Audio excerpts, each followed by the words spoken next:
President Buhari promises more jobs by boosting local production and reducing imports.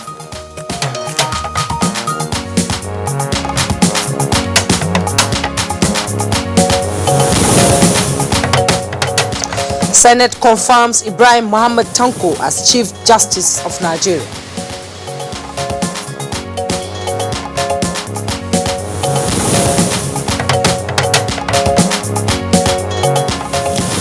West African countries strategize on tackling organized crime and illicit drug trafficking in the sub-region.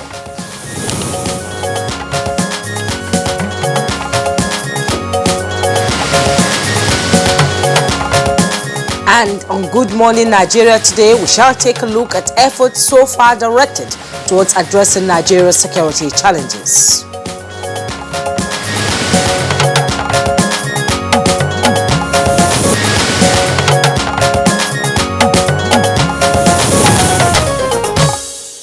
Kingsley, in Nigeria, insecurity has become the greatest geopolitical threat facing the nation today, following cases of insurgency, banditry, kidnapping, farmer herders clashes, militancy, pipeline vandalization, and cases of killings of innocent people by criminals plaguing different parts of the country. That's right, Jumai. Well, of course, initially, for a while, insecurity, particularly of life and property around terrorism, seemed to have been largely confined to the northeast of the country with the Boko Haram insurgency, which to a considerable extent has been taken care of.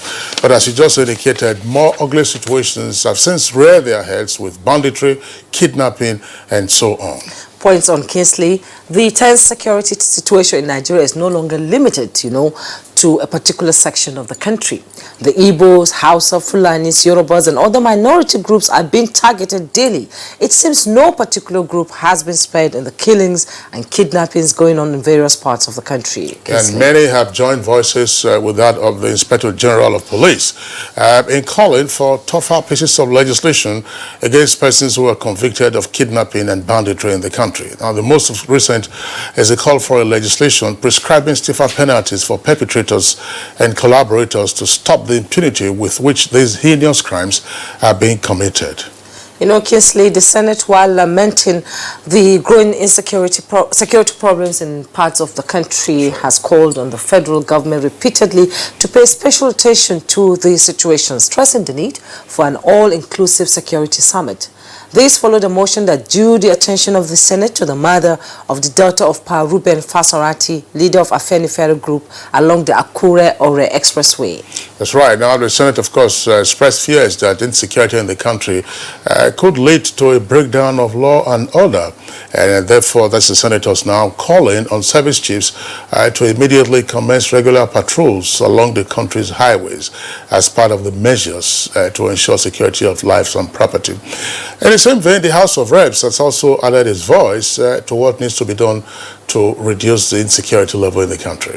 And despite all this, Kingsley, security analysts have been commending measures already in place by the federal government to curtail the security situation in the country, which unfortunately does not seem to be enough as the killings and kidnappings have been getting worse. One of the measures put in place by the government is the launch of Operation Python Dance and Operation Puff Adder in different parts of the country. Well, since the launch of those measures, Jumai, hundreds of kidnapped victims have been rescued and hurt by police operatives, while a number of criminal suspects have also been arrested in many states. And of course, these are measures that have been undertaken by the military and the police, supported by state governments.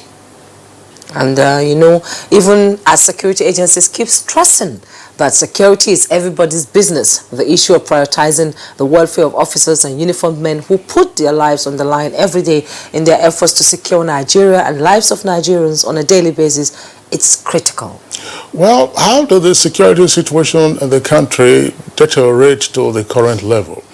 And what are the efforts that need to be made in addition to what's already been taken to ensure that the country reverses the current unacceptable level, as I said, in many quarters, of the insecurity in the country. So what is the way forward? These are the issues, of course, that we should be asking our guests when we get into our conversation segment on Good Morning Nigeria today. On that note, we welcome you. My name is Kingsley Osadolo. And I'm Juma Yusuf, joining my colleague Kingsley to welcome you to Good Morning Nigeria, focusing on addressing Nigeria's security challenges. Just to remind you that, as usual, we shall present our companion segments, which include newspaper review, business, and others. This morning news is now with Chimobi Walter in Nigeria. Hello, Chimobi. How are you this morning? How did you feel with the match? Thank you very much, Jume. I feel great, actually, and many thanks for asking. Well, I had to watch yesterday the moment I noticed that Nigerian team came out in very beautiful jerseys and ready to kick the game. I had to watch. Thank you very much for asking anyways. Good morning and welcome to the morning news. The federal government has promised to do whatever it takes towards bringing back the numerous job opportunities exported to other countries at the expense of Nigerians through unnecessary importation of goods and services. President Muhammadu Buhari, who stated this when he received the Nigerian Employers Consultative Association, said Nigeria has everything required to meet the basic need of its citizens.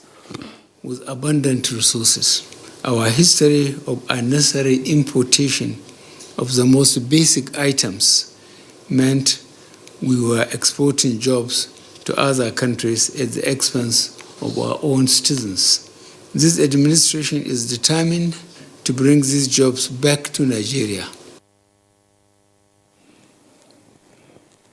And President Muhammadu Buhari has approved a new official portrait for display in all public offices, buildings, and for other legitimate purposes. A statement from the Office of the Secretary to the Government of the Federation directs that all ministries, departments, agencies of government, sub-national entities, businesses, and the public should obtain soft copies of the portrait for the Office of the Permanent Secretary, Federal Ministry of Information and Culture, Radio House, Abuja, as well as the Office of the Director, Information, Office of the Secretary to the Government of the Federation, Shehu Shagari Complex, 3 Arms Zone, Abuja. Now, sample copy of the new official portrait of the President can also be viewed and downloaded on the official website of the Office of the Secretary to the Government of the Federation on www.osgf.gov.ng. Now, issues relating to the economy, security, and enhanced livelihoods for the nation's majority were discussed as President Muhammadu Buhari granted audience to the Senate President Ahmed Lawan and Speaker of the House of Representatives Femi Gbadabiamila.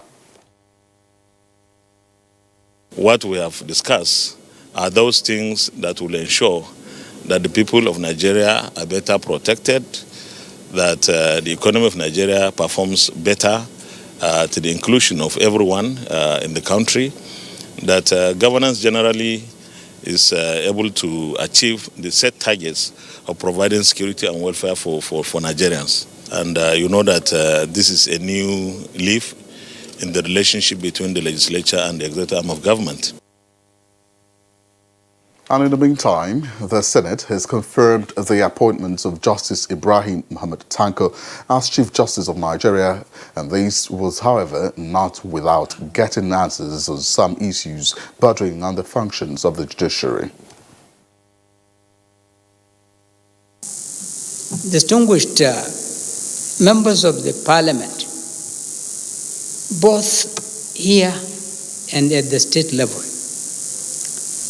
if need be, we take a holistic look at our criminal laws. That the judiciary is also properly remunerated.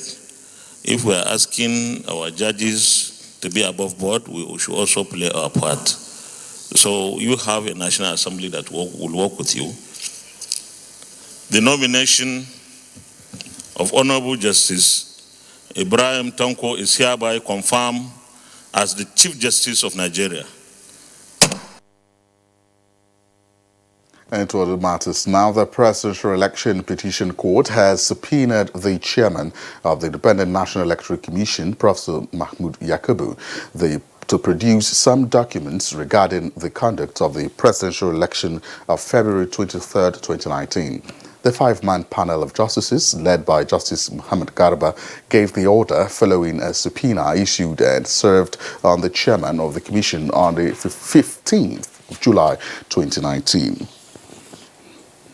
And still with the same matter, the 2019 general election have been applauded by many, although the processes were not without hitches relating to operational and logistics areas. For some others, these and other areas of concern have been reviewed at a round table convened by the Electoral Institute, the training and research arm of the Independent National Electoral Commission, INEC.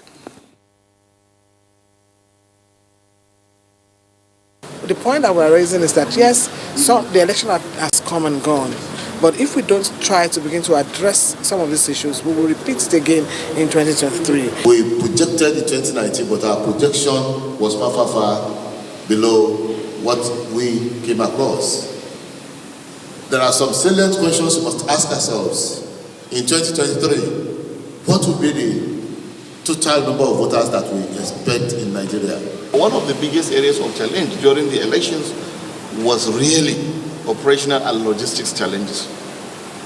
So this is what we are here to interrogate today. And finally, on security, in furtherance of the efforts by the police at ensuring safety and security of lives and property, the free flow of traffic and the protection of commerce and other economic activities, as well as the more coordinated handling of peaceful protests, the Inspector General of Police, Muhammad Adamu, has restricted all forms of protests within the Federal Capital Territory to the Unity Fountain Central Business District, Abuja. By this directive, intending protesters are requested to steer clear of all critical national infrastructure, especially the 3-arm zone and other sensitive security areas. They are, however, at liberty to assemble and conduct peaceful protests within the Unity Fountain, the authorized protest zone.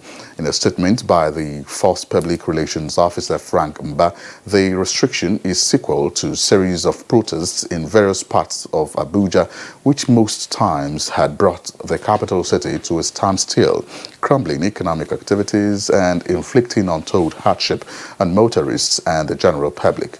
The IGP seeks the cooperation and understanding of would-be protesters in maintaining public order and protecting the rights and freedom of innocent Nigerians.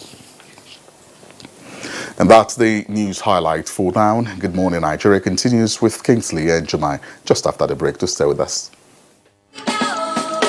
One Football Confederation, 24 teams, 6 stadiums, 4 cities, 504 African stars, 1 trophy. The Africa Cup of Nations Egypt 2019 comes alive from June 21 with the showpiece final on July 19, 2019. Watch the 52 matches of the tournament live on Africa's biggest and largest television network, NTA, in partnership with Hotsports. Be part of the biggest soccer fiesta in the African continent as the Super Eagles go on a bold mission to clinch the prestigious title for the 4th time, to the excitement of millions of fans across the length and breadth of Nigeria. Nigeria's premier sports production and marketing group, Hotsports, partners with the biggest, the largest and the #1 television network in Africa, the NTA, to give Nigerians a memorable viewing experience. Boost fan support for the Super Eagles to glory in Egypt. For inquiries, please contact Abubakar on 0803-331-0175 and Felix on 0803-308-2375. NTA, you can't beat the rich.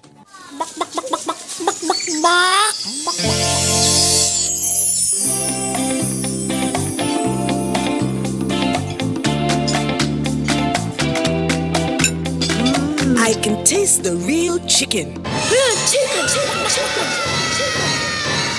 Don't worry, Abba. It's not your chicken. It's the Sedap Supreme Chicken Essence that gives it the supreme chicken taste. Be Supreme, Nigeria. Preparing for that big day can be somewhat stressful.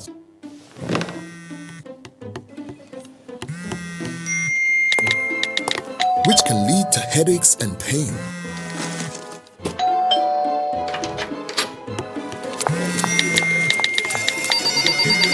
So treat headaches and pain fast with Nurofen Express. Nurofen Express liquid capsules, when taken, starts to dissolve in 1 minute, then goes to the source of pain fast, providing quick and effective relief. Nurofen Express works at the source of pain fast. NTA Television College Jos announces admissions into 2-year diploma programs in film and television production, television engineering, and broadcast journalism. The sale of forms will commence on the 13th of May and run through 30th July 2019. Admission forms can be obtained from all marketing offices, NTA state capital stations, zonal centers, or at the office of the academic secretary, NTA Television College, Rayfield, Jos. On payment of a non-refundable fee of 7,500 naira in bank draft in favor of NTA TV College. Applicants can also obtain the forms through the NTA TV College portal at www.ntatvc.edu.nj. Applicants are required to possess 5 credits in GCE or SSCE in relevant areas of study in not more than 2 sittings, including English and mathematics. All properly completed forms attached with photocopies of credentials must be submitted on or before 30th July 2019. For further inquiries, please visit our website at ntatvc.com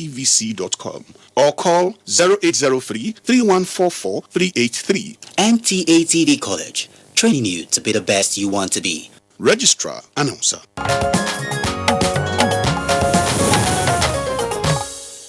You're watching Good Morning Nigeria live on the network service of the Nigerian Television Authority. Now it's time for us to take some business stories with an investment expert calling for the recycling of pension funds in the economy for value addition. Our correspondent Kunle Adeyeye has details of the story. We will start with pension matters, where an investment promotion expert, Ogbona Okuku, has urged pension administrators in Nigeria to give contributors the opportunity to recycle certain portions of their contributions in the economy. He believes such funds should not be made stagnant when the economic environment is receptive to investments from different sectors. Mr. Okuku said this is what obtains in Chile, where Nigeria has borrowed its pension scheme. Just recently, the PwC report that said that we have over $900 billion dead capital in Nigeria. That's to show you that a lot of money is tied in just buildings which are not functional, that we must make functional. So those funds have to be brought out from where they are and then plunge back into things that would bring in material wealth to our people. In another development, the Airline Operators of Nigeria (AON) says foreign airlines had dominated the country's airspace, resulting in about $3 billion capital flight annually, and called on the federal government to support domestic carriers.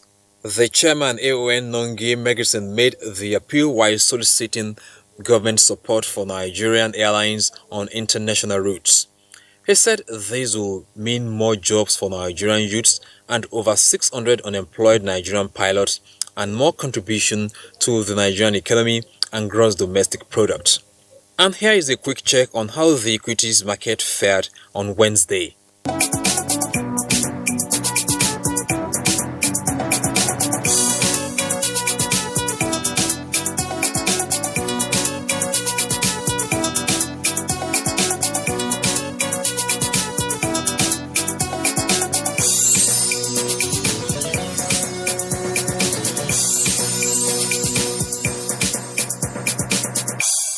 With business news, I'm Kunle Adeyeye.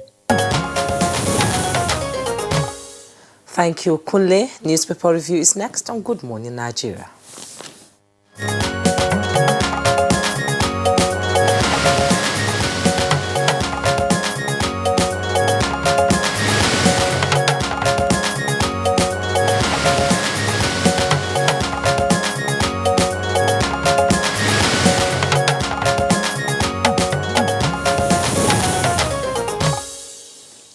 Our newspaper reviewer, Bayo Atoyebe, is right here with us in the studios for the review of the 2 papers that we have this morning. Bayo, good morning and welcome. Thank you, Kinsley. Good morning. Good morning, Bayo. Good morning, Nigeria. We have the Daily Trust newspaper to start with today. Yes. And just below the masthead, we have Muhammad confirmed as CGN, says corruption more at lower courts. You find that on page 3. Now, how neglect stunts Nigeria's dairy sector. That's on page 26. House of Representatives asks IGP to take over Edo Assembly. You find that on page 13. And the bold headlines there, 8 weeks after inauguration, 26 governors yet to form cabinet. And then we have the picture story, illustrating the states that have already appointed commissioners, cabinet appointment in states so far, 24 awaiting cabinet nominations, 3 inaugurated, 2 nominated, no governorship elections. And at the bottom plate of the Daily Trust newspaper, disregard order to quit South, Buhari tells herders. Find that on page 7. Delayed cabinet won't affect 2020 budget. Lawan, that's the Senate President. You find that on page 5. And concerns over multiple destinations for foreign carriers. That's on page 17. Bye.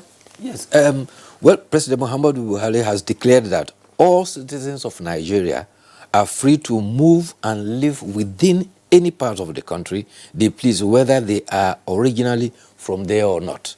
This declaration was made, and the president enjoined all citizens to ignore what it described as infamous and unwarranted order by the Northern Elders Forum and other co-travelers.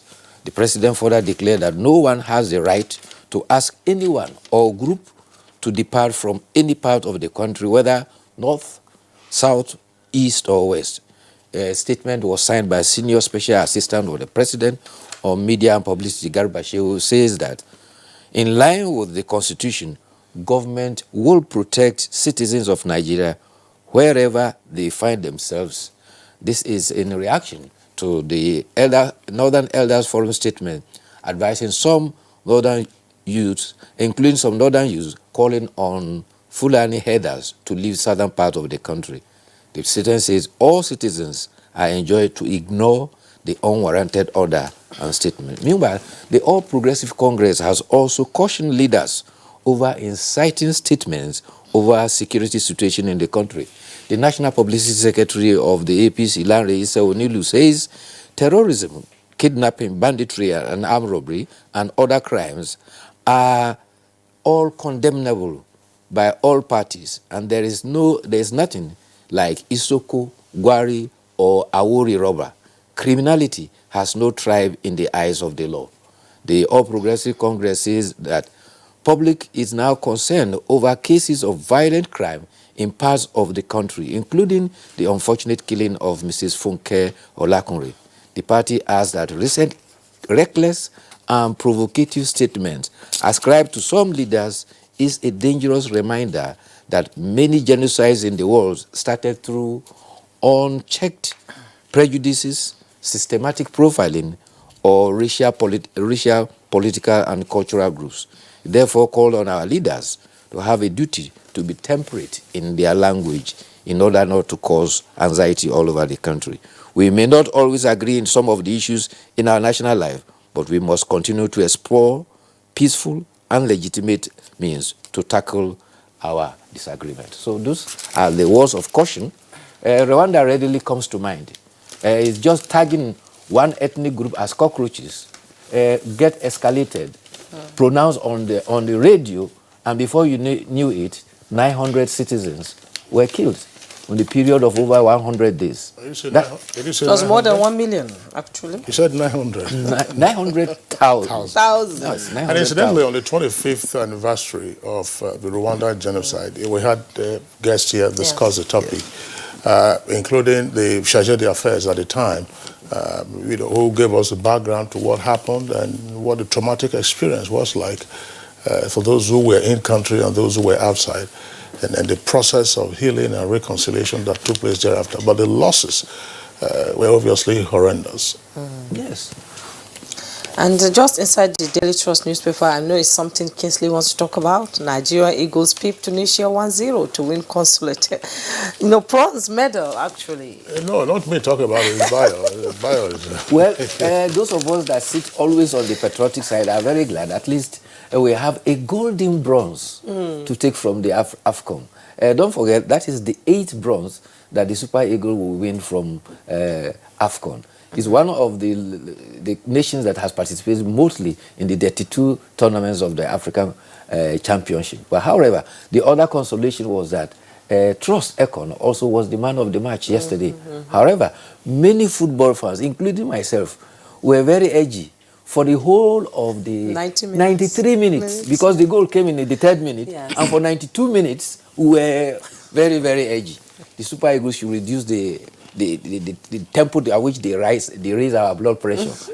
And I think these new young players are sort of changing the way the game is played. You know, it's, you know, they are a lot more, they have a flair for it. Well, that is the positive side of this team.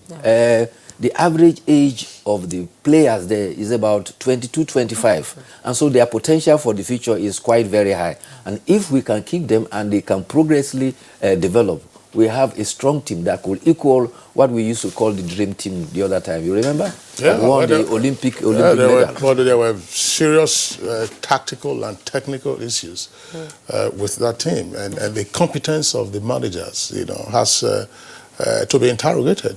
Seriously, our style of football and the style being introduced by the handlers, these are things that we need to reconcile. We need to reconcile. Some persons have argued, for instance, that the needless substitution in the match against Algeria was what cost us that much. And then you find that you're leading, was it against South Africa? Yes. We're leading 1-0, and then you needed to sit deep into your own half, soaking up all the pressure. That's not Nigeria's style of football. If you scored against us, we're certain to score against you when we had a dream team. You saw what happened in the dream team. So there are technical deficiencies, and you know, we keep changing our advisors, our technical advisors, and usually the flair is to go and hire a foreign coach. What foreign coach coached Super Falcons? What was the outcome? Incidentally, the two teams that are playing in the final have African coaches. That's right. When you take a look at your bench, see that when we had Nigerian coaches, they were treated shabbily. Shabbily. I mean, you remember that? You know, it was Schweible, late Schweible, Samson Siasia, late Stephen Keshi, Samson Siasia. They all treated shabbily. In fact, Olise could not tolerate it and he had to quit. Anyway, our lessons have been learned and we'll improve from that. Okay, well, the next study editorial this morning is coming from the Punch newspaper. And it's at page 20. Non-remittance of pensions by 21 states. Well, non-remittance of pensions by 21 states has been raised as a critical danger, and the statistics are very frightening. It is only Lagos, Edo, Kaduna, and the Federal Capital Territory that are complying and remitting deductions from their workers. And this is how it works. The state government, the employer, either the state government or the federal government, pays a portion. The employer themselves also have deductions made from their salary, and this is required to be remitted to the PENCOM as part of the contributory pension scheme. But the deductions are by the employer, by the state government, they are not remitting. And according to records so far, you have 24 states that as 2018, 21st state have joined the contributory pension scheme, but as many as only 4 states are remitting deductions. In fact, from the list given here, Ogun State had not remitted for over a period of 108 months. Niger State stopped remitting since 2015. And of all the states, 5 states are working on just starting at the preparatory stage, having a bill to institute a contributory pension scheme. 1 state has not started anything at all. And the danger here is that if you don't have this contributory pension scheme in place, the burden that we have had with the old pension scheme will continue. And the whole idea is that you share the cost of pension. The pensioner, the worker, contributes and the employer contributes, and this will accumulate. And since the year 2004, when the old pension scheme was supposed to have come to an end, the percentage that had been contributed under the old scheme is saved as a bond with the central bank. And when the worker retires, this is what will accumulate to form what becomes his pension. And if we are not saving for the rainy day, or deductions are made and that they are not remitted, it means the state governments that are culpable are all violating the pension law they have signed. That's right. That's a very important point about why are there no remittances, and who is withholding those remittances, and who should be held liable. These are the issues. And then who should lead the campaign? What is the NLC saying about this? Can we have, some, as it were, scapegoats? Yes. Yeah, the NLC is being challenged by the editorial to lead the campaign against this. But apparently there's a violation of the law. And the operational model is that the federal, for instance, at the federal level, the Federal Ministry of Finance deducts the employer's contribution and remits to PENCOM. Deduct from source and remit to PENCOM. That should be the mode at all the states level. But you know why what is it so difficult to do it? It's something that is clearly, outlined, and then they don't remit. What happens when somebody retires? Then you're going to have another pension crisis. Yes. Particularly at the subnational level. So sometimes the kind of discretion exercised by state governments is worrisome. It is. In Ogun State, for instance, pensioners for over 2-3 years are still waiting. They've not had payments made for them. Their pension, they are still waiting. So sad. All right, Bayo, thanks a lot for being around. Thanks for having me too. Yeah. Okay, it's Good Morning Nigeria, still on the network service of the NTA. We'll take a short break now. When we return, we'll be talking security matters and how to more properly address the issues.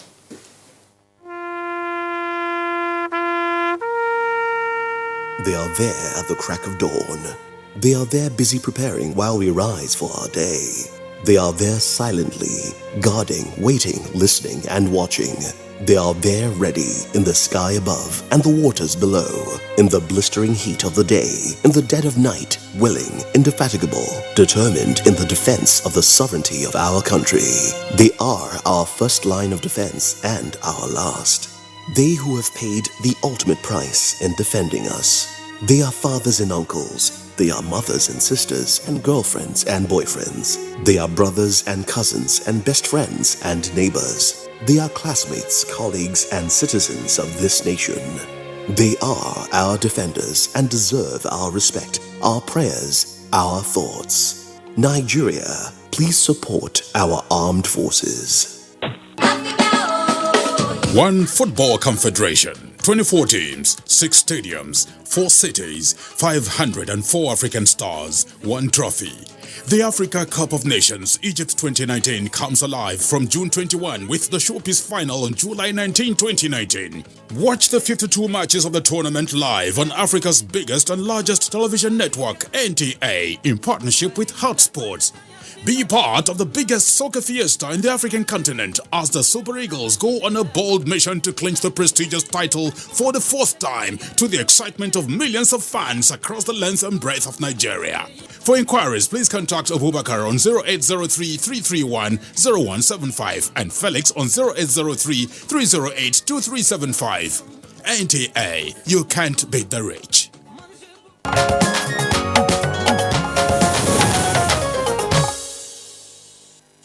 For our conversation on Good Morning Nigeria today, on addressing Nigeria's security challenges, here's a background put together by Victor Azu.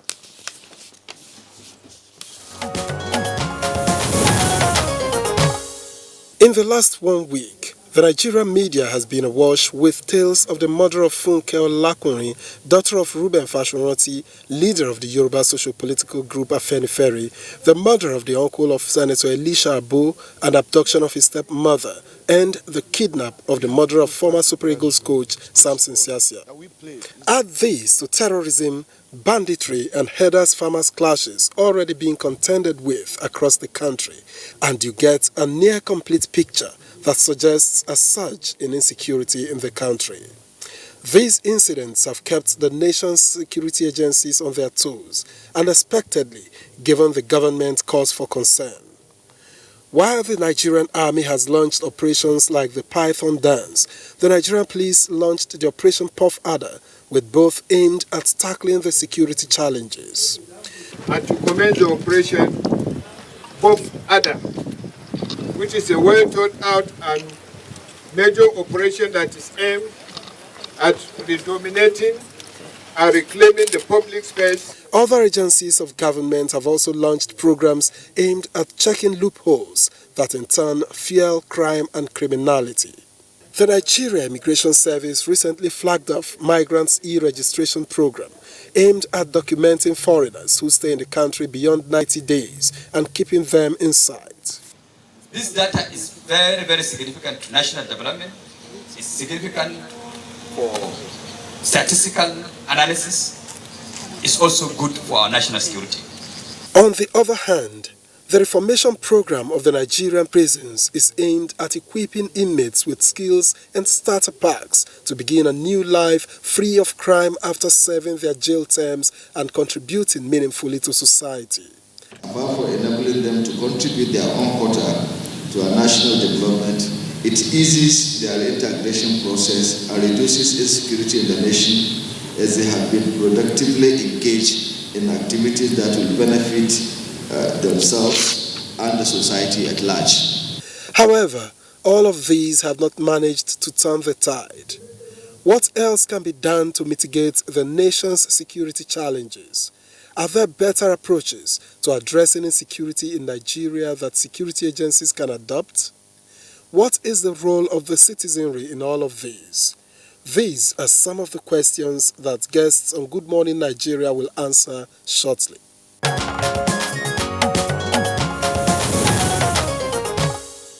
Joining us now to discuss ways and efforts so far deployed in addressing Nigeria's security challenges is Frank Uba, Force PRO. Many thanks for joining us. Thank you, and good morning, Nigerians, indeed. And also seated with us here in the studio in Abuja is Mike Ejiofor. He is the former Director, Department of State Security Services, Acting President, Alumni Association, Institute of Security Studies and Security Consultant. You're welcome to Good Morning. Thank you. Good morning, Nigeria. Pleasure to have you. Yeah. All right. We also have with us in the Abuja studios Lieutenant General Lamidi Adeosun, who is the Chief of Training and Operations at Army Headquarters. Lieutenant General Adeosun, pleasure to have you with us on Good Morning Nigeria.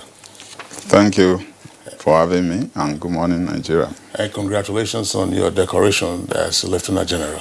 Thank you very much. Okay, and joining us from our Jos Network Studios, would like to also welcome Brigadier General John Temlong. John Temlong is regular face on Good Morning Nigeria. He's former commander, Multinational Joint Task Force around the Lake Chad area. General Temlong, pleasure to have you with us on the program this morning.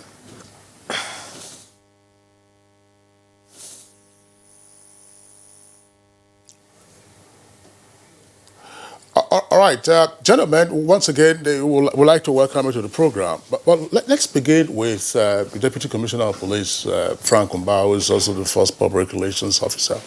You listen to the background report, and of course, in the daily conversations, daily exchange of communication amongst Nigerians, various accounts of tales of insecurity around the country.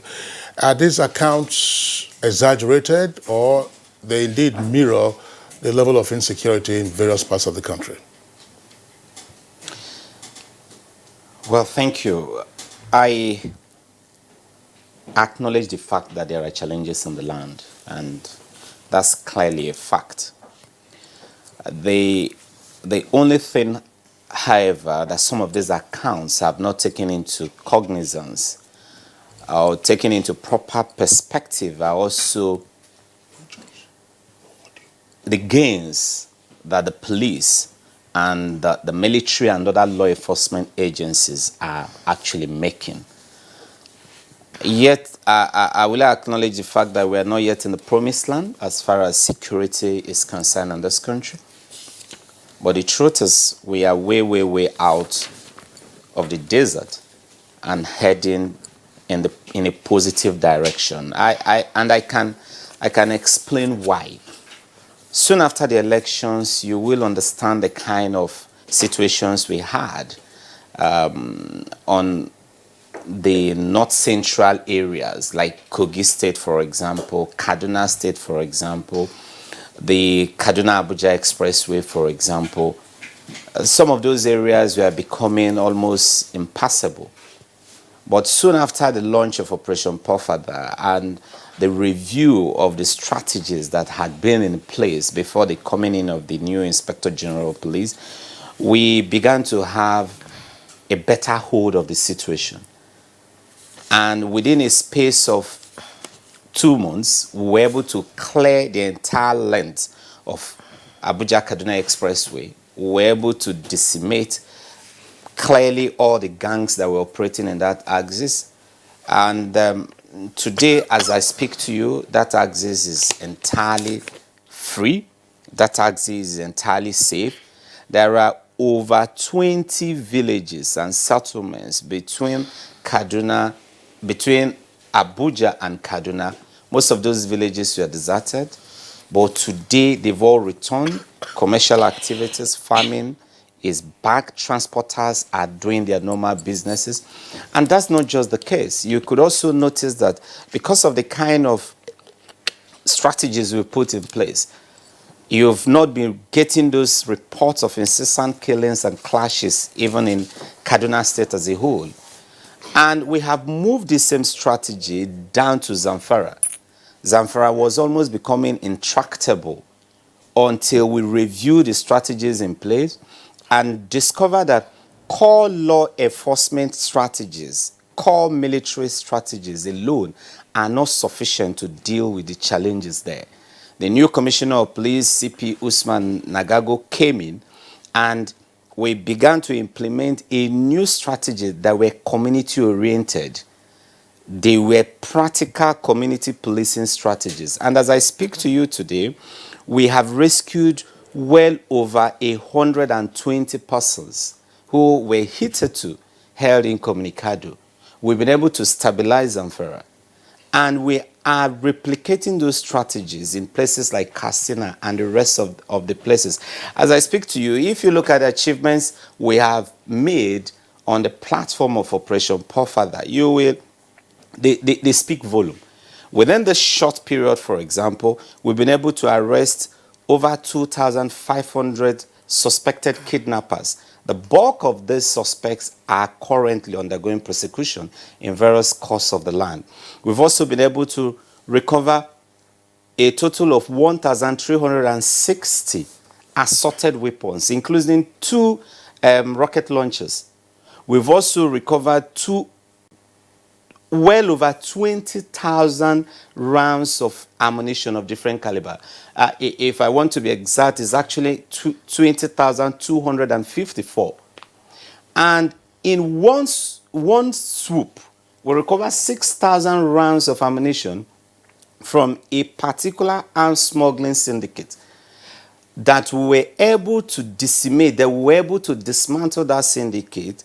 It tells you the kind of work we've done behind the walls. All right, DCP Francoba, thank you very much for your response. Just let's bring in Mike Ejiofor, who's a retired director of DSS and currently acting president of the Alumni Association of the Institute of Security Studies. Before we bring in the military perspective to all of this, the numbers that the first public relations officer has read out, hundreds of persons who have been freed from captivity, so many numbers equal or more of kidnappers who have been arrested, and a wide variety of weapons and so on and so forth. Look, any person who apprehends these figures will ask himself, listen, was Nigeria in a state of war? For instance, what is your reading of what went on before and why those things went on that you just had gangsters, who were on the loose? Well, I think before I go into that, I must commend the police in line with what the first PRO has said.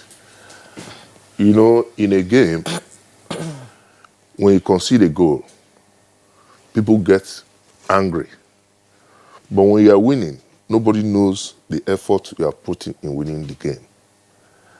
Much as I agree with what he has said, he said there's change of leadership in the police, for instance. There's now more synergy in terms of intelligence sharing between the SSS and the police and other security agencies. But also, like he has said, we are not there yet, especially the area, the southwest, which is now a very big challenge. And I want to see the police carry out the same type of operations that they carried out along Kaduna, Abuja axis. You know, that area was virtually impassable. The threat of security, kidnapping, and all the rest of them. But to God be the glory for now, I think the area is stabilizing. It's not that there are no incidents. There might be isolated cases. You can't rule them out. I want the police to further go down to the southwest, because my concern is that these terrorists, they have nothing to do with headers. I have continued to emphasize this. When people say herdsmen, these are no herdsmen. These are just terrorists who are out to destabilize the country. And we must look at, it becomes very, very difficult because they are not organized. There's no leadership. You cannot engage anybody in particular. So it becomes a problem. And that's why the security agencies are finding it a little difficult to contend with. But I think with the new offensive and the onslaught and change of strategies, I think Nigerians should be ready to have a sleep with their eyes closed. That's lovely. I'll be coming to you now, General Lamide Adeosun, coming from a volatile area like Borno State, you know, Boko Haram in the northeast, violent clashes in the Middle Belt area, disputes over rights to lands and waterways and all that can be overwhelming at times. So the military is all over the place. Let's look at the military from the perspective of having enough personnel to fight this kind of insecurity in the country. Where are you coming from there now? Thank you very much. I want to commend the first public relations officer of the Nigerian police for all he has reeled out in terms of positive successes that the police is making. So also Mr. Ejiofor on his own comment too. Particularly for the military, as you asked.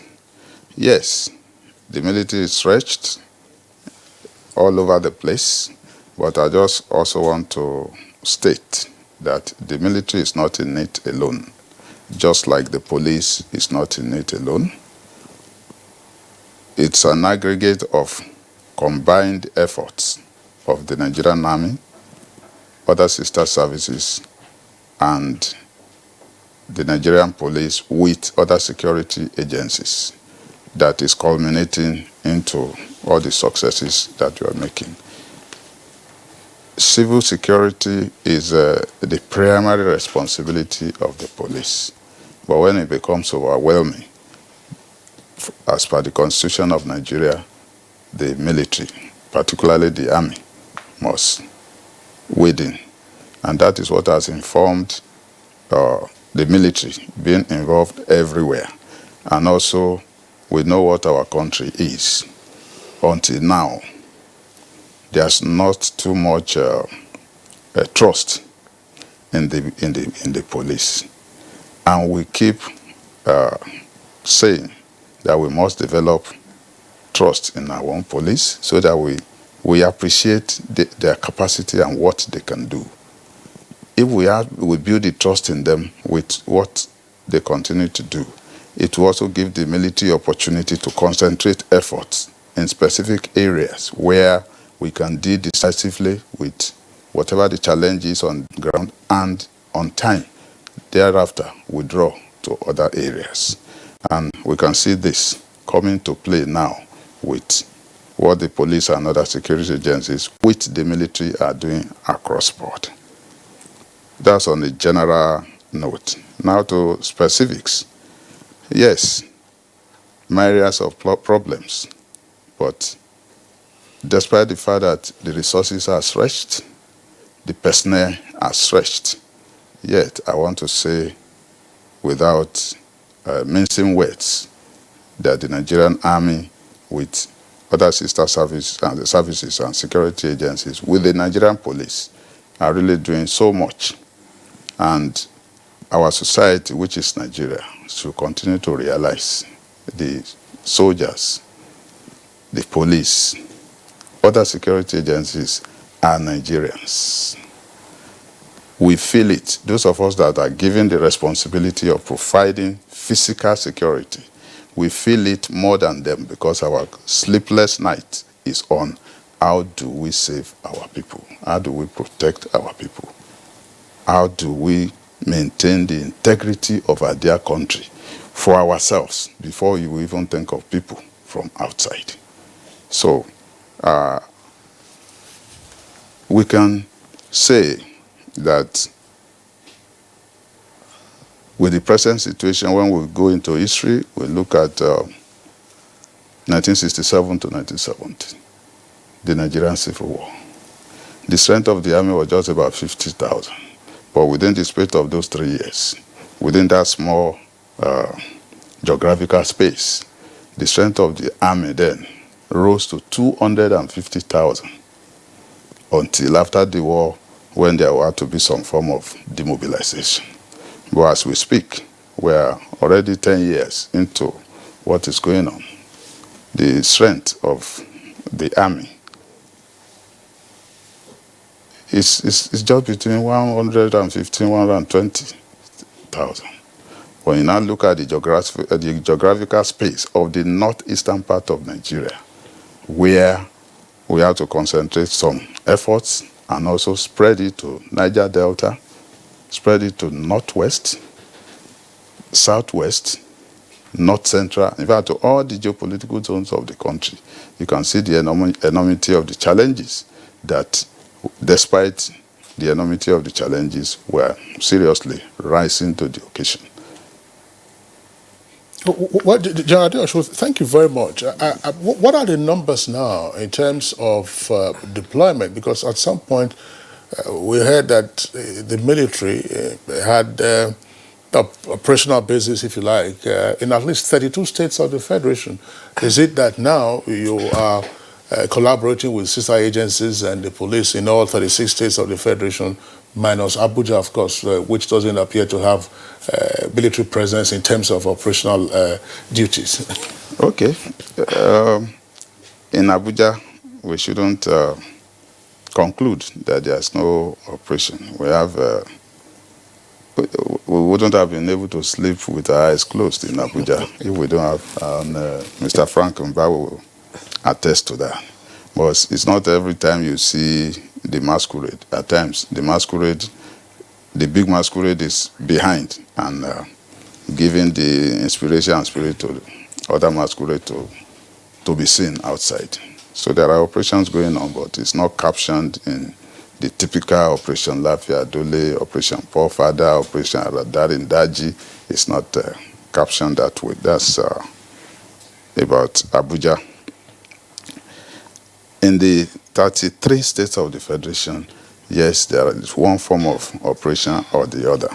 But in majority of the states, it is called Operation Mesa, and it's a joint security operation, mostly supported by the state governments to address local security situations. Those that are of general nature are the ones you have, like Operation Python Dance, that was part of the initial clips that were shown this morning. Operation Adar in Daji, Operation Safe Conduct, exercise Arabin Kunama, and all those stuff. What I want to also say here is that all those exercises and operations, they are not done only by the army. They are joint operations in support of the civil police. And it involves the participation of all other security agencies.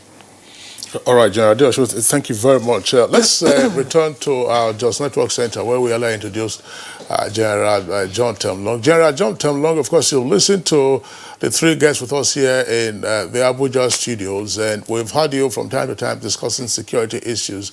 What's your general take on the security situation in the country and the responses thereto? Thank you very much, Kingsley. Let me start by congratulating for his promotion. He has proved me right. Now, to the security issue, I think you don't need a soothsayer to have told you that things were getting really bad in this country and people were sitting on edge. I thank God we've heard what the police have said that they were doing in terms of Papada and the rest. But what I think that they need to do more is to be proactive and be ahead of these bad guys, because what seems to be happening now is reactive. And once you are reacting, then it means these people have the initiative. You can see what has happened in the southwest recently. So if you are dominating the Jos Kaduna, the Abuja Jos axis, Abuja Kaduna axis, and then Zamfara Katsina, now they are relocated to the southeast, where you find out that they are in the forest there and are hitting around Ore and the rest. What is more important is, I think, is getting the citizens to key into this operation, because it is a citizen-based operation and the intelligence must come in from the citizens. And so what we need is to build the capacity of our citizens to be able to react and to be able to inform the police or security agencies of strange movements or even camping of certain elements in certain areas, so that they can proactively handle them. Because if they strike, it's deadly, like what happened last weekend. So we need to be ahead of them. And to that effect, I think we need to look at the defense policy that was approved in 2017. I think it should be implemented, because it is a citizen-based defense policy which now puts up the citizens' responsibilities as to national defense and security. And that means that building the capacity right from our primary schools, right to the tertiary institutions, and then the civil societies and the citizens as a whole, to be able to detect and report suspicious elements in the society. Because once these people know that they have eyes all over the place looking at them, it becomes more difficult for them to operate, to have a free line and operate the way they are operating. Moving arms and ammunition all over the country from point A to B without hindrance is quite deadly. We need to be ahead of them. And to this effect, I think what the armed forces say they are doing, they need to deploy more of technology too, because you need a force multiplier. If your numbers are not enough, then you need more technology. You need to deploy more technology that will be a force multiplier for you, so that you can have hard-hitting mobile forces that can react to intelligence that has been gathered from these intelligence sources.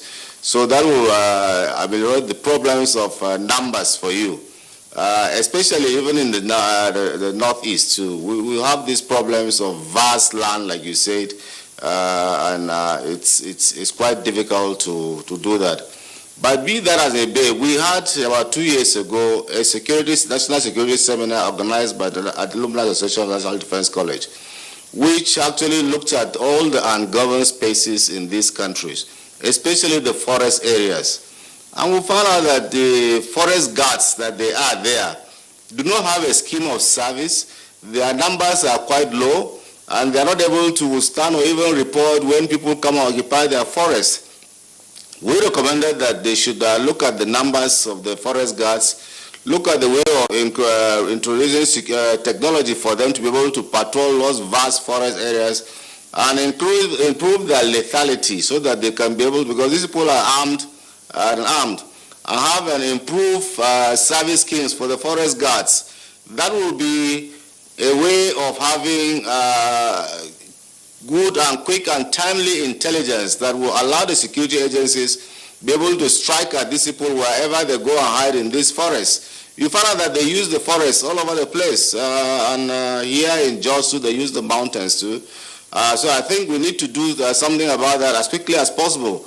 Look at the forest guards, increase their numbers, build their capacities, increase their lethality, and then add technology for them to be able to patrol the vast forest areas that we have in this country. If not, we are going to have a situation where these people will build up in strength in some of this, especially in the southwest there and southeast. If they build up in strength there, it becomes difficult to dislodge them. So we must be ahead of them. The security services must be proactive. We shouldn't be reactive. You see, the population gets very agitated the moment you hear 1, 2, 3 people are being killed, especially on the roads. And when you start traveling from point A to B, it becomes a nightmare. Even sleeping in your house, it becomes a nightmare because kidnappers are all over on the sprawl. So I think we need to do more, because your numbers cannot do, but the citizens must be able to assist and help you in carrying out your responsibilities. And in fact, there used to be what we call citizens arrest. I don't know whether it still exists. We must build the capacity of our citizens to be able to even arrest people who are around and who are showing tendencies that they are not good people. And with the flaunting of wealth here and there, sometimes it beats my imagination to see that some of these riffraffs that are being arrested as kidnappers, are they the ones actually using these large sums of money that they have been taking as ransoms? I think the intelligence organization need to do more. They might have some kingpin somewhere that they are sending these boys. Because if somebody gets up to 100, 200,000 naira and then he will remain in those forests looking as wretched as they are, I think we need to do more, because they might have some people somewhere, some kingpin somewhere who are behind them. And once we start flushing them and getting at their root, then we'll have to, because the road should not respect anybody. People should know that these people are being punished, not just when we come on to Good Morning Nigeria that we are hearing that. We want, in fact, all these cases of kidnap, of armed robbery, armed banditry, and the rest must be given publicity, as it were, so that the moment you jail anybody in regards to these sort of things, the whole country should know, the whole world should know, so that we are now having confidence to know that there is rule of law in this country and people are being punished for misdemeanors. But once you don't see people being punished for these sort of crimes, then it sort of encourages the young ones who are doing that. In fact, here, sometimes they do take ransom up to 50,000 naira for kidnap in Jos here. It's so sad. It's so sad. So it means it's an all-comers game now. So I think we need to do more. We need to be ahead of them. We need to be proactive. I sympathize with the security agencies because it's quite tasking and it's a daunting task. But it's not impossible. It has been done before. It can still be done. And I'm sure it will be done with the caliber of people that we have here at the helm of affairs. Thank you very much for now. Okay, General Temlong, there's these speculations that says the solution to insecurity in Nigeria requires a multi-stakeholder approach to quelling insecurities threatening the Nigerian statehood, and the Senate is calling for a security summit. What's your take on that? They will get the required people, or it will not be a jamboree. There have been so many security summits in this country, and they have not used their reports. And you don't even just do it at the national level. This thing should transfer right down to the local levels, because who are those who are suffering it? It's right down. So there is no, the talking is important. It's very important. In fact, it shouldn't be a once and for all thing. It has to be a continuous thing. Like I said, you have to be proactive and be ahead of the bad guys. And the only way you can be ahead of them is to be sharing intelligence, like they said, and to be proactive. And so we need a multi-sectoral approach. And that's why I said you need a citizens approach to it. It can't just be security agencies alone. No, they're not everywhere. They're not everywhere, and it's not possible for them to do that. Except unless we cooperate with them, we give them the requisite intelligence that they require, we help them and cooperate with them, then they can be able to provide security for us. I've said it that security is like first aid for the person you are rendering. If you do not keep yourself safe before the security people come, then they only come and carry dead bodies or casualties. So the citizens must be able to stay safe, know how to stay safe, just like you're able to apply yourself first aid before the medics have arrived. So I welcome the idea of the Senate Security Summit. I hope they will get the requisite and required people who will come and talk. I hope it's not going to be a normal talk shop. And I hope that at the end, the recommendations of those procedures will be properly used and analyzed and used. And it shouldn't just end at the national level. It should go right down to the states. If they cannot go down to the states, let them go to the zonal levels. Because what is happening in the Southwest is not the same as what is happening in the Northwest. Nor is it the same as what's happening in the Northeast, Southwest, and South-South. The challenges we are facing in the North Central are different. So we need to aggregate all those solutions to the challenges we are facing in those areas and come out with workable solutions, not textbook solutions. Solutions that are workable, and that there must be the political will to implement the solutions. Thank you. General Temlong, thank you very much there for your response. We'll return to you shortly. But let's come back to our studios. Frank Umba, Deputy Commissioner of Police and Force Public Relations Officer. Well, as we said, all geopolitical zones virtually are impacted by incidents of insecurity. I mean, the other day, there were television reports, indicating that from Yenagoa to Port Harcourt, passengers in commercial buses are kidnapped, by persons who just emerged from the bush or wherever, and they take them to wherever they take them. And you have all kinds of incidents. So what is played out from what we know, and therefore how can you more readily mobilize citizens to aid the policing authorities, first with information and intelligence, and also, prompt reports of those incidents to enable immediate follow-up and stop the bad guys in their tracks? Okay, let me start by saying, first of all, let me comment on what the general said. I mean, he actually captured some of the challenges very, very clearly. And if I should merge his comments with your questions, let me start by telling you the approach or the approaches the current IGP Mohammed Abubakar Adamu is adopting. Our current anti-crime strategies and law and order approaches are based on 4 prongs. The first is what we call community engagement, and that seems to be in line with what you are just probing on.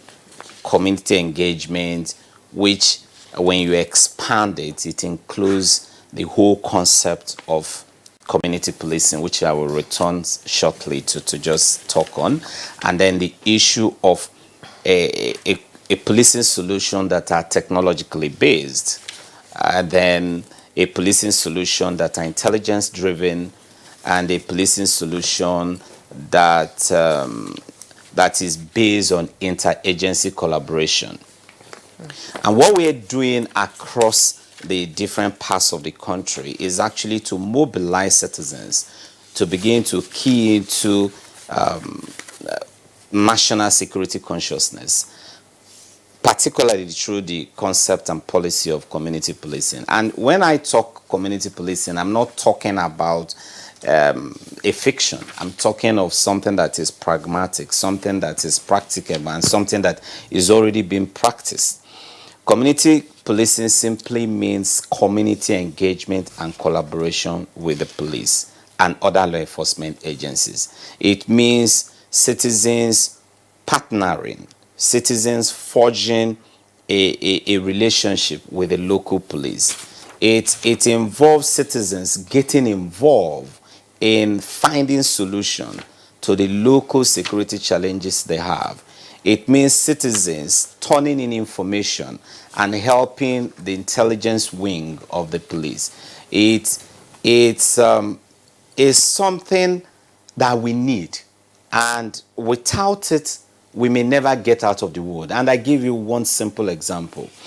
When the district head of Castina was kidnapped, the district head of Dara was kidnapped and kept away for for weeks. At the end of that case, after we launched that daring and successful rescue, we arrested about 13 suspects. One died in the course, the 14th person actually died in the course of exchange of gunfire. When we profiled those suspects, we discovered that 5 of them were from Katsina State, and 4 specifically, 5 of them are from Katsina State, and 4 specifically are from Daura. We took it a step further to the point, to the location where they were rescued from. We profiled further suspects and discovered that 2 are from Kano. That's exactly the place where the rescue operation took place. Then part of this, again, is to compel the need to engage community in policing. Because you could see clearly that it would have been near impossibility, if not clearly impossible, for anyone, for any criminal gang to have carried out that operation without local collaborators. It also implies that for us to be able to secure each and every community in Nigeria, you need local support. If the locals had worked against the gang, they would clearly have not succeeded in taking the respected statesman. And then where he was kept, if there were no persons in the gang or who are ready collaborators working with them, they probably wouldn't have understood the terrain in Kano and to know where they could safely keep the man for that long. Therefore, it is just a confirmation of our belief in the concept and ideal of community policing, that we must get community members engaged. And we are even taking it a step further. We are already beginning a process of collaboration with the National Youth Service, the NYSC, because we see that at the end of each year, a lot of youth corpers turn out. In short, some of the employers of labor even reject corpers who are posted to them. So we are beginning to talk to the NYSC to come up with a partnership, a scheme that will enable us come into the camp after the initial training that they get. Those who are ready to volunteer their time and services to be part of the community policing scheme will stay back in the camp for another 2 or 3 weeks and get another crash program, and then they return to the society, and wherever they are deployed, they also become part and parcel of the community policing scheme.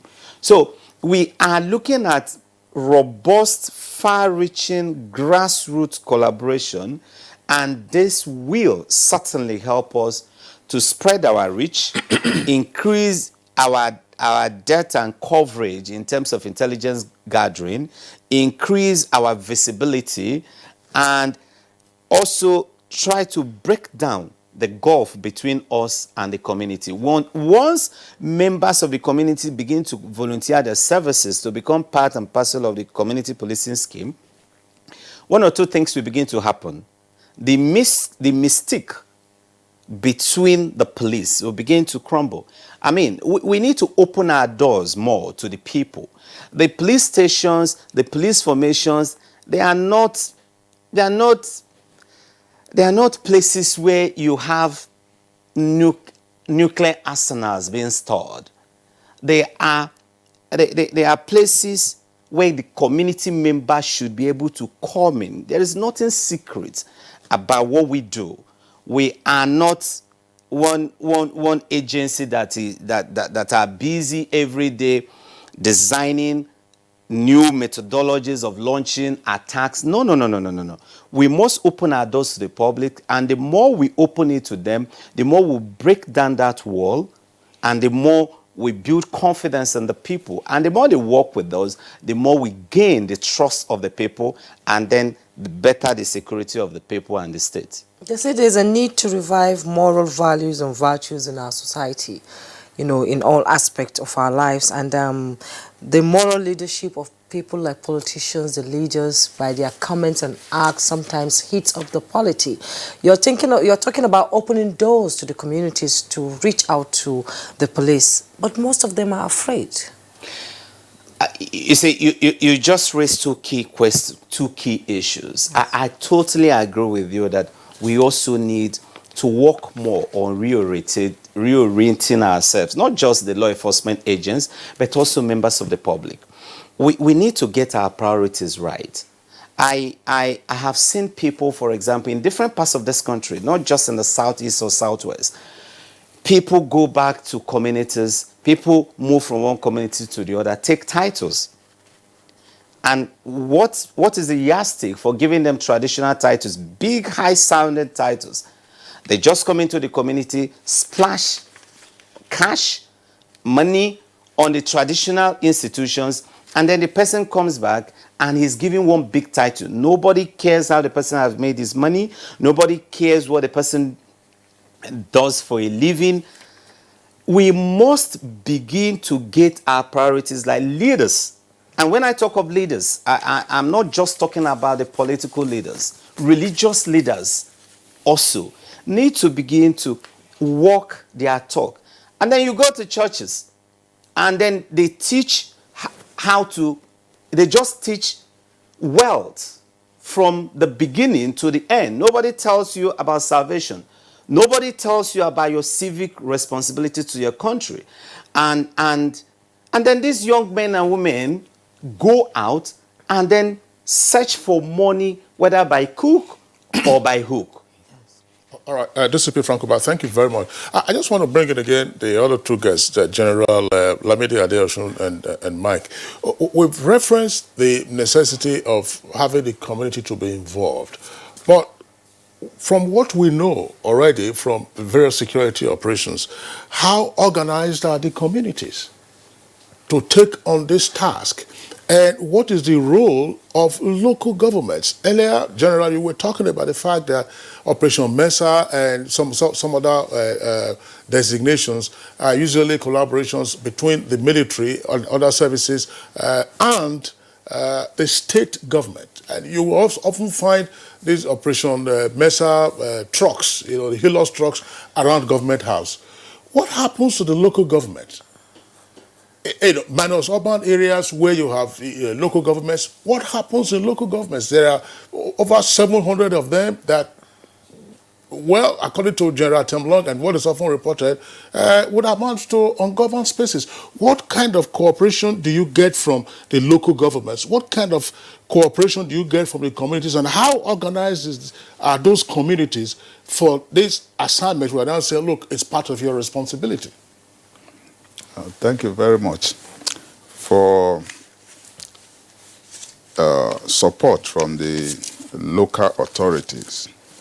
In a state where you have the operation, it starts with the state government, and the deployment, the patrolling, does not stop at the state capital. It goes down to all the respective areas, especially the volatile areas where the challenge of insecurity is, and we relate with the local government chairman, relate with traditional rulers in all those far-flung local government areas where where the challenge is real. It has been said before, it's not only physical human being, we also employ, apart from the collaboration with the security agencies, we also, in our own way, apply technology to also assist in some other ways. Otherwise, it will have been a very difficult task for us to be nowhere and everywhere as military men. And I will cite an example, especially the employment of technology, using Operation Safe Conduct as an example. During Operation Safe Conduct, apart from the establishment of the Nigerian Army cyber warfare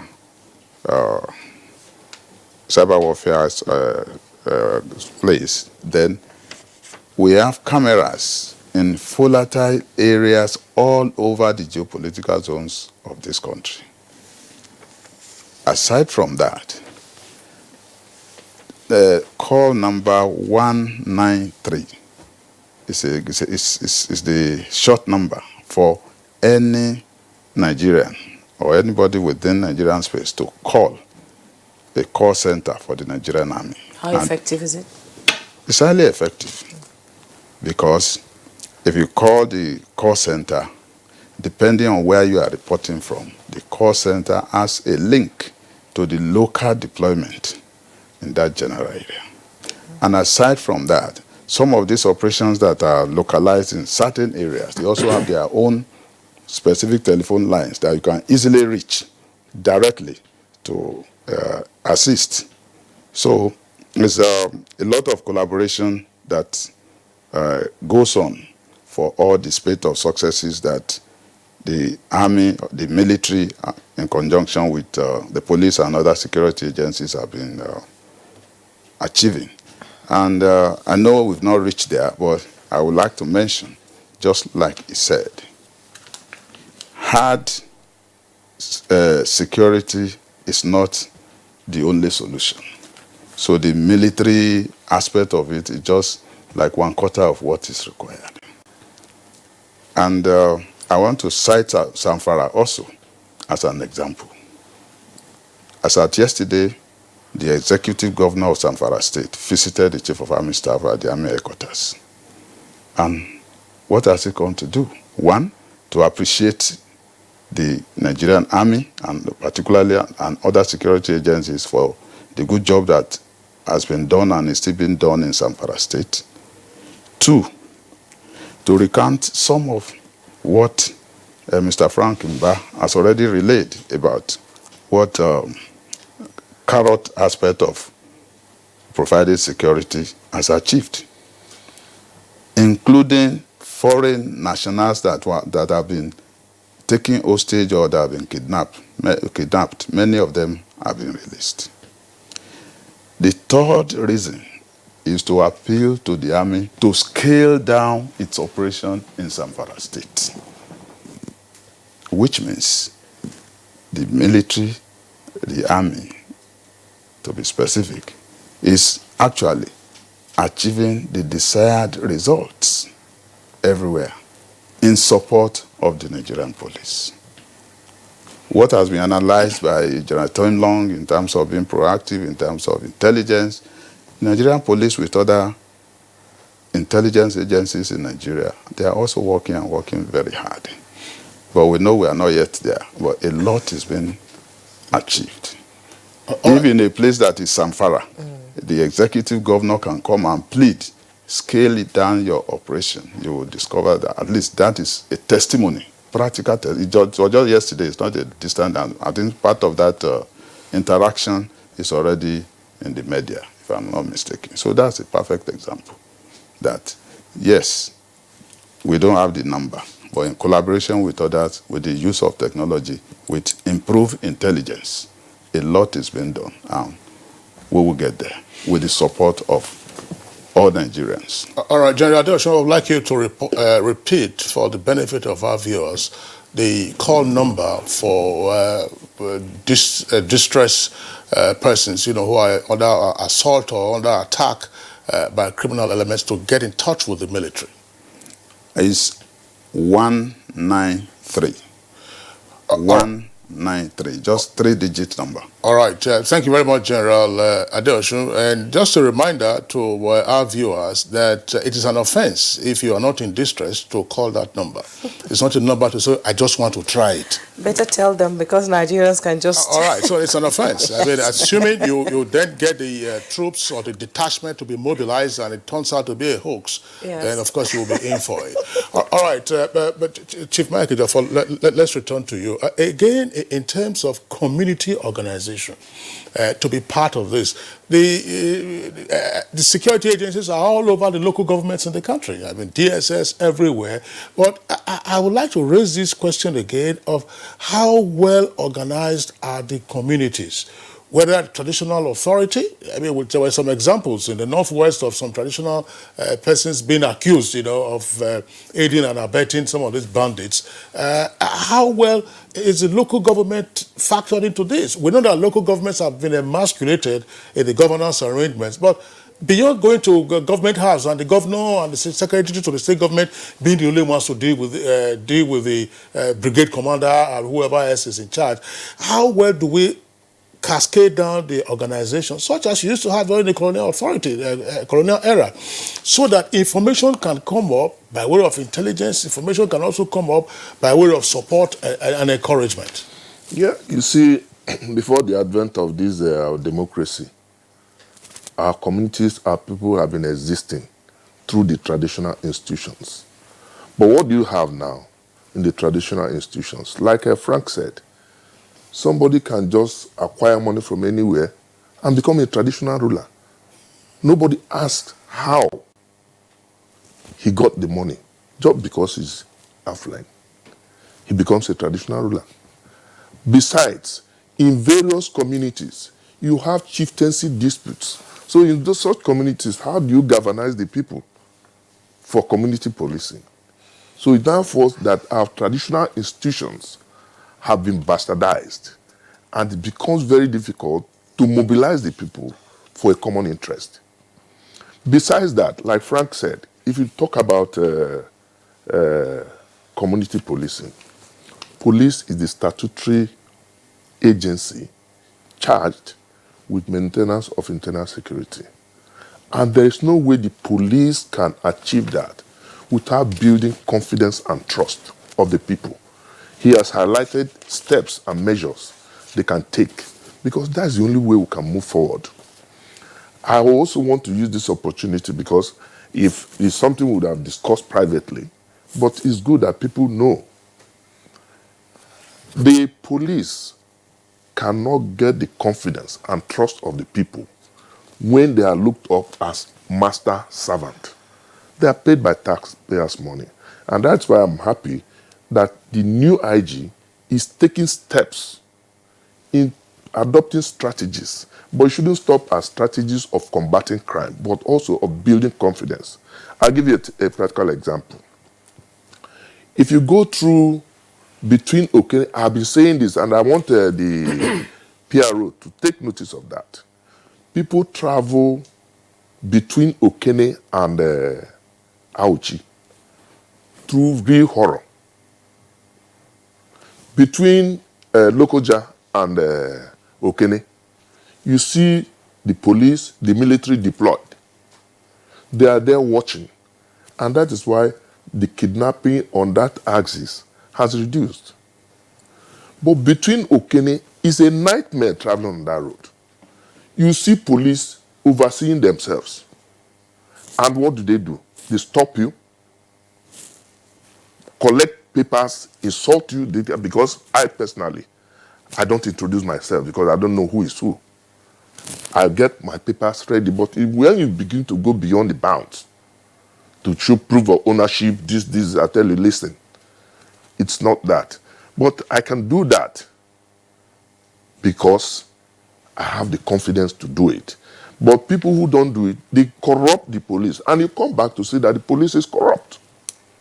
So the society also needs, they have roles to play in terms of supporting the police. It's our police, it's Nigerian police. So if they don't succeed, we'll all be in trouble. I also want all those people deployed. We have more than 10 police checkpoints between Okene and Ukbila, not Auchi now. And these people can be deployed to other areas to fight this scourge. Then secondly, I think in one of my outings 2-3 days ago, I also made that suggestion. The IG, the new IG, means well for Nigeria, so we must give him all the support. You look at Our legislators, some VIPs, known 419s, are guided by the police. With the former, if you recall, the former Inspector General of Police, who was then the Police Service Commission chairman, said they have over 150,000 policemen deployed for guard protection. How many do we have? So these people, the IG can now look at a way of scaling down these protective details and deploy them. Police is overstretched. They don't have the manpower. I had one assistant commissioner of police on TV 2 days ago was saying that police are not recruited until recently, for over 10 years. You don't have constables, and you expect the police to perform. There's no way the police can perform under that stress condition. So police is actually going under stress. To further look at our community policing, when you build the confidence, people will work with the police. Now, I'm happy. One of the greatest challenges we're having is interagency rivalry. Do you hear of the SSS now? You hardly can hear of the SSS. Does it mean they're not working? Because there's that synergy, exchange of intelligence between the police and the SSS. Is an intelligence gathering organization, an action agency. The police is the action agency. So when there is sufficient intelligence, people will be mobilized. And there's no way the State Security Service can get intelligence without the cooperation of the people. So the community, the people have roles to play to ensure that especially this issue of the terrorists. Yeah, the issue, how do you organize the communities themselves? Now you talked about the breakdown, for instance, in the traditional authority in some of the communities on account of the bastardization that has taken place. We have town unions, there are town unions, there are trade associations, and then of course there is the local government. How can we get them to be involved in all of this, to build the trust that you've talked about and the other guests have also talked about, and to energize the security agencies, and then everybody realizes that, look, this is our collective task and our collective interest? Yeah, it starts from the local government. Because for now, the local government institution is the closest administrative unit to the people. So the local government should be able to call either some societies, social, cultural groups, town union developments, mobilize them on a common purpose, because the primary responsibility of government is security and welfare of the people. And if government cannot provide the security without the support of the people, government will not be blamed. So the local government at that level should mobilize the communities, identify their common problems, look at who is in the community. The greatest problem we have is that people are not security conscious. Look at what Frank said about the arrest of the kidnappers who took the emir of the district head of Daura. These people have local collaborators, and within the communities, some people know them, but out of fear, they will not go to reveal this incident. And they say, if we go to that place, police will tell them we are the source. But that is unfounded. Because for now, you don't need to physically go to the police. You can make calls, like the general said. You have these call lines. Police has call lines. The SSS has call lines. But I also want to suggest that these call lines should be, as a matter of urgency, circulated and publicized so that people are conscious and aware. People who are afraid to go to the stations can now make calls and support the police. Yeah, and those numbers should not be too long. Not all these 11 digits. Sometimes you see them, they line them up, 7. How many of those numbers can you remember?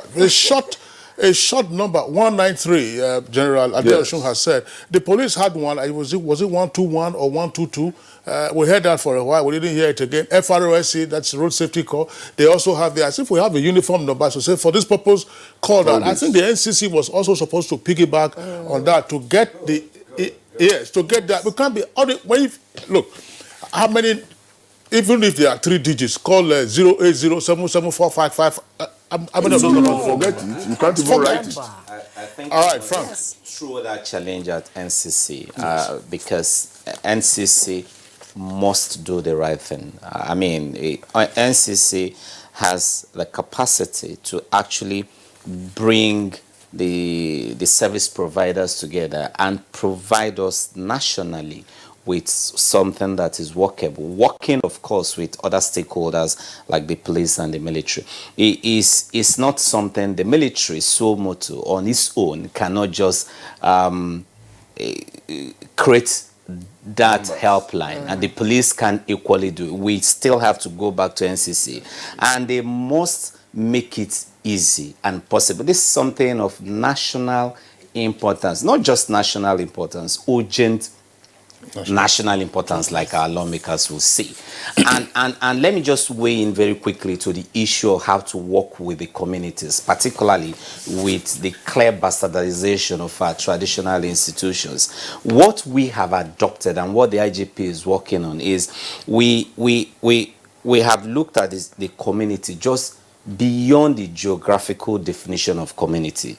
So, for example, if you're talking of FCT or we're talking of Lagos or any other place, we look at the tertiary institutions within that city, for example. So we can deal with Unilag as a community. Academic we can community. deal with LASU as a community. We can deal with Lagos State Polytechnic as a community. We go to Alaba, we deal with Alaba traders as a community. We go to Trade Fair, we go to Balogun Market, we go to Yaba Market, we deal with them as community. We deal with the banking sector and the financial institutions as a community. We deal with the transporters as a community. And you discover that each of these communities that I've mentioned have got specific challenges. And sometimes those challenges are common to them. So when you bring an initiative and bring a partnership or an engagement mechanism that is tailored and customized to tackling those specific challenges those communities are facing, you get a lot of support from them because they see you as responding directly to their needs. In the universities, for example, the IG has just ordered the resuscitation of the police students relations committee.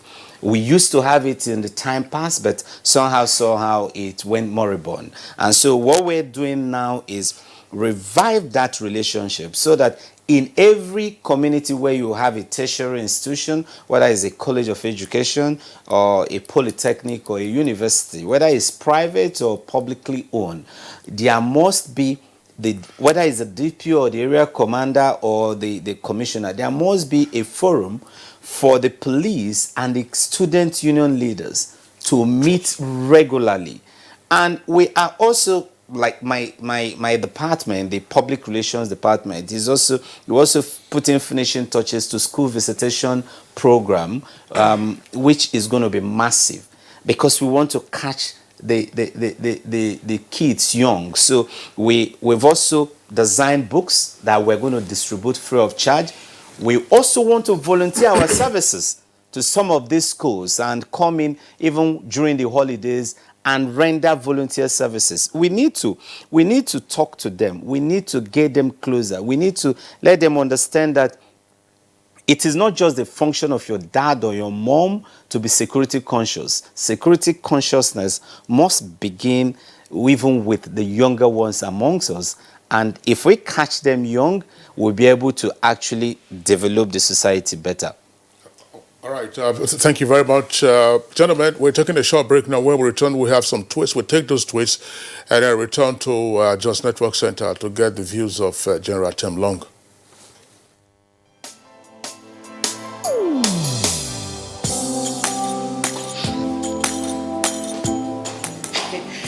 Chief. Good morning, sir. You are here already? No. Now my spirit there. My body there for house. What kind of question is that? Were you not the one that fixed this meeting for 8 a.m.? You are now coming by 10 a.m. and start asking me jab questions. But Chief, now, I'm sorry. Don't you also go late for meetings sometimes? You know now, African time. No more African time. And no more pancaking of face during office hours. At the end of the day, we will lose valuable time. We will not make progress. If we want to move this nation forward, we must treat business as business and respect time. Change begins with me. Thank you, sir. I'm sorry. Can we go for the meeting now, Chief? Later. This message is brought to you by the National Orientation Agency in conjunction with the Federal Ministry of Information and Culture. These days, people get their news and information from more media sources than ever before. Some of the news and information given are fake, unverified, doctored, and manufactured to create confusion, stir disaffection, and cause disunity. Before you believe or share any news, ask yourself, is this real? Is it from a credible source? Is it verified or verifiable? Fake news is dangerous, whether you do it for fun or for political gains. Real people can get hurt. Fake news, don't create it, don't spread it. This is a public service announcement from NTA.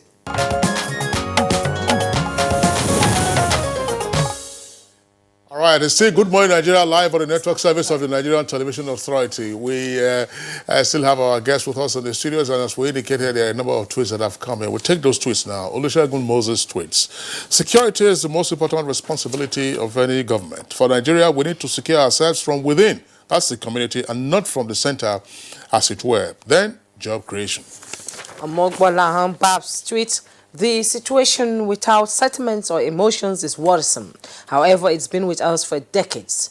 What we fail to do as a people or as a nation is to tackle the menace frontally over time. This has therefore made the situation to be Hydra-headed banditry, kidnapping, Boko Haram, etc. All right, this is coming from Dele Jack Solomon.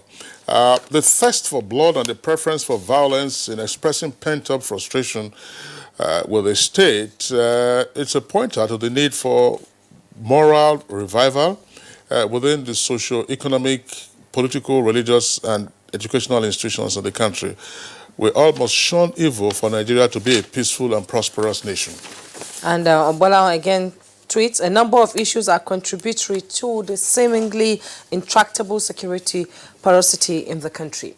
There are those who politicize this situation and turn it to ethnic crisis and stigmatization. There are those profiting financially from it and would rather it remained with us.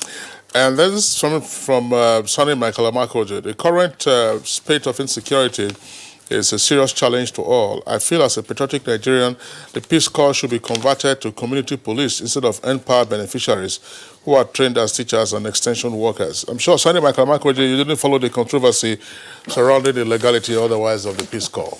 Yes, and first is Akimbo Ewa tweet, SAG, we are facing serious interconnected set of security challenges and underlying drivers. FG must come up with a comprehensive strategy to security that will be grounded in human rights, rule of law, accountable governance, justice, tolerance, and opportunity for all. Since changing people's behavior is the best way to address our security challenges, we should not expect the armed forces and police to deal with insecurity alone. There should be broader partnership with states, private sector, and communities and individuals. All right, Joseph tweets, addressing security challenges is every citizen's responsibility. The communities should sanitize and do know your neighbors exercise in their communities where these criminals hide, and also give information directly to top police officers, not lower officers. Now, again, the security agencies should make available to the public means of getting to them, because some whistleblowers are afraid to disclose information. And Ernesto A. Rika tweets, security should be a top priority for every government, even though we have to put in our individual efforts. It's high time Nigeria adopts a technology-oriented security network. But first of all, the use of guns should be checked because it is becoming a cheap commodity. Chris Simeon, every year the government is spending huge amounts of money in tackling security challenges facing the country. Well, it is like all its efforts have proved abortive. Why?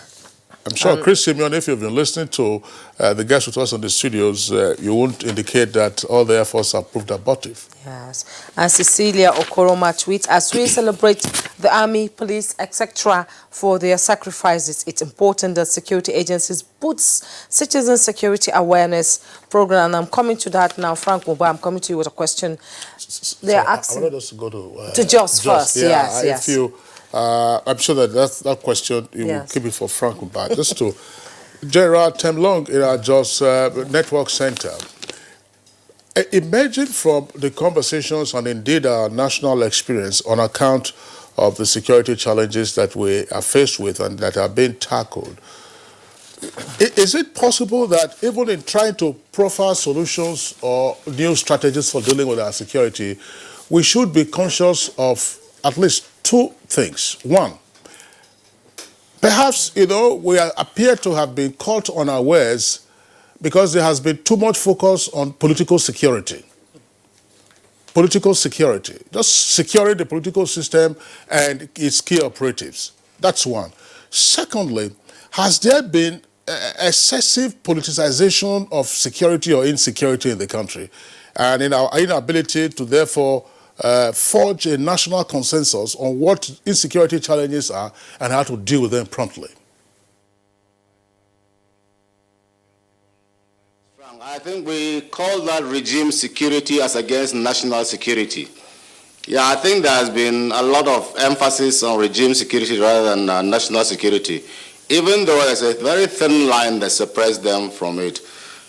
You gave an example of where the chairman of the Police Service Commission read out numbers of the number of police officers that are guarding our political appointees and elected officials and the rest. I think it should, we must prune down those numbers. When we go for political campaigns, when we are seeking for offices, we go down to the people and beg them. And no sooner do we get elected or selected or whatever it is, we start moving in tinted glasses with a huge myriad of security operatives around us, no more representing the people. And so I think we must look at what is happening in other civilized climes and make sure that security is available to the ordinary people. And I think it's possible, because what you need to do is to sit down with the security operatives and give them a challenge and a task. And say, okay, we need a 5 minutes response time for any national emergency. And that brings me to the numbers that General Adeosun read out. I think what we need is a national emergency number, like the 911 in the US, so that every other first responder will be keyed into it. And I agree with Mr. Mba, who says that we must force the NCC. This is not something that they keep talking and talking about. If the people there cannot do it, fire them. You don't politicize security. You need a number that when you dial 193, the operatives there will know the first responder who will respond to that. If it's a transport accident, they know who to call. If it is a medical emergency, they know who to call to respond. It is something that deals with police, they know how to go to call, and the military and SSS and the rest. So it must be a national number that, and I think since it's a global village now, we need to look, if it's 911 abroad, why can't we put our own 911? If you fly in an aircraft, the pilots know all the calls they do is international calls. The shipping agencies, all the shipping lines know there's international calls. Let's put the security calls to international, so that it will be easy for anybody who is in distress. We know that this is a number you call in distress, and then it is left for those in the control room to know who the first responder is supposed to be and direct to it. So it's something that has to be a national issue. Two, we talked about the breakdown of the social order in this country. We need to look at the social order again and rebuild the social order, because it is the foundation of a society. Because if at the community level there's a breakdown, then you cannot have a state or a nation that is cohesive. So you need to rebuild the social order. And rebuilding that, you don't politicize, because there are some traditional or title holders who should not be parading themselves. They are common criminals, and you must deal with them. The state governments and the authorities of the local government must be bold enough to tackle them and hit them. Don't talk about votes. Talk about security first. You have to be alive before you talk about votes. Talk about party affiliation or talk about loyalties and the rest. The loyalty must be to the nation and the Constitution. You have taken an oath by the Constitution that you will fair and defend this country and defend the Constitution. So you must rebuild this social order and make sure that things are being done properly. And I want to commend the police for what they are doing, but I think if you have a look at the National Defense Policy and look at what the white paper says about it, the National Youth Service is a national service. It's a national service, so you don't need volunteers. Approach the DG, NYSC, and let it be incorporated in their training, that all of them, all our youth who are going for national services, just like those in Europe and in Israel, they go for compulsory military service when they're 18. Theirs is compulsory service when you finish your university. Teach them and build their capacity as to reporting and as to security awareness and security reporting and the rest. In fact, in the defense policy, they are supposed to be part of the nucleus for the reserve of the armed forces. So they should be trained as such. So you give them that training and they will perform it. You start building patriotism and national service at that level. And that's why we say that you must start building the capacity from the primary school, from youth. So that you build a spirit of patriotism and nationalism in our youth, to be able to know what is right and what is wrong. Their civic responsibility as a citizen and what they should do to protect Nigeria and to protect Nigerians. We must rebuild this. And that is the foundation of national security. Because I said here that if you do not keep yourself safe or you do not stop bleeding, the paramedics will only come to move the dead body. So you must be able to key into the security situation and know our role as national security. I believe that we shouldn't politicize security. It's a very unfortunate thing in this country that it's very difficult. Sometimes you see that for us to come up with a national narrative on all the issues that are challenges that are facing this country, you hear discordant tones based on tribe, based on religion, based on ethnicity and the rest, based on regions and the rest. Sometimes you start wondering, those who are even speaking, whether they are speaking with their head or with their feet, with their mouth or with their feet. I believe that national security issues, there must be consensus and there must be a national narrative. If we say Boko Haram is Boko Haram, it's an ideological thing. People should not politicize or bring religion into it and say these are our boys. No, they are targeting a religion. And I think we must stop stigmatizing religion and tribe and the rest. In every religion and every tribe, there are bad boys. In my own very tribe, there are very bad boys.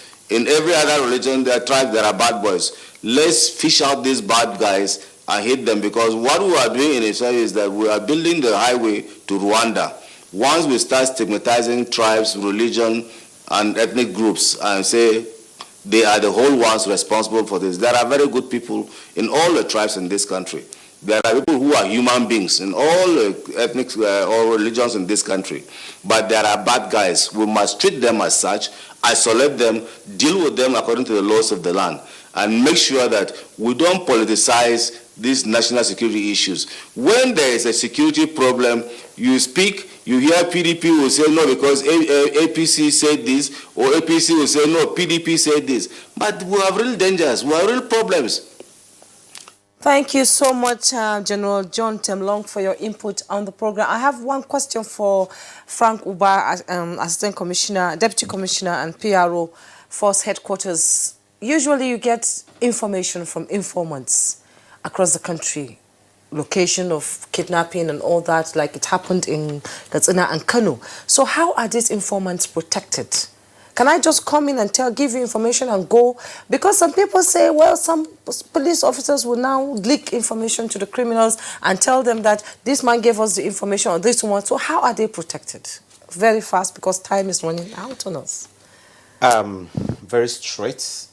every information given to us, even when sometimes they turn out not to be exactly what we expected, we treat those pieces of information as very important thing. They are valuables. They are important to us. And the informants are also very important to us. We respect the confidentiality of the informant, and we maintain the anonymity of these informants, and they are well protected. There are instances where we even spend money to get information because of the complications. And there are also instances where people just pass information one-off. Patriotic Nigerians, they don't want you to know them, they don't want you to meet them. They pass this information, just like Chief Ejiofor rightly noted. Some of them could actually hide their caller's ID and make calls. And some of them are respected persons who walk in to see the first PRO, walk in to see the DPO, walk in to see the area commander, and they speak to them and they walk away. And so we can't function without human sources for intelligence. All right, Frank Oba, thank you very much. General Adeosun, your closing thoughts very briefly. If you're going to scale down in Zamfara, no timelines, but how soon might you be scaling down elsewhere in the country as well?